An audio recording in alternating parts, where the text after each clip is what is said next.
મોરબી તાલુકાના જોધપર ગામ નજીક આવેલા મચ્છુબે જળાશયના ઉપરવાસમાં સાર્વત્રિક ભારે વરસાદના કારણે પાણીની જંગી આવક નોંધાઈ રહી છે। સતત આવકના પગલે ડેમ સંપૂર્ણ ભરાઈ જતા આજે તારીખ 25 જુલાઈના વહેલી સવારે ડેમના દરવાજા 7 ફૂટ સુધી ખોલી અંદાજે 49,000 ક્યુસેક પાણી મચ્છુ નદીમાં છોડવામાં આવ્યું છે। જિલ્લા વહીવટી તંત્ર દ્વારા સાવચેતીના ભાગરૂપે ડેમના નીચાણવાસના વિસ્તારો માટે હાઈ એલર્ટ જાહેર કરવામાં આવ્યું છે ને નદી કિનારાના વિસ્તારોમાં રહેતા લોકોને સતર્ક રહેવા તેમજ નદીમાં અવરજવર ન કરવા અપીલ કરવામાં આવી છે। મચ્છુબે ડેમના નીચાણવાસમાં આવેલા મોરબી શહેર સહિત મોરબી તાલુકાના 20 ગામો જોધપર, લીલાપર, ભડિયા, ટીંબડી, ધરમપુર, રવાપર,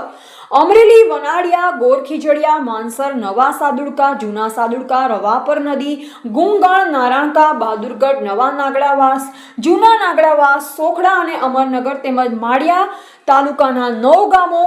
વીરવદરકા, દેરાડા, નવાગામ, મેઘપર, હરિપર, મહેન્દ્રગઢ, ફતેપર, સોનગઢ અને માળિયા મળી કુલ 29 ગ્રામના નાગરિકોને સાવધાન રહેવા સૂચના આપવામાં આવી છે।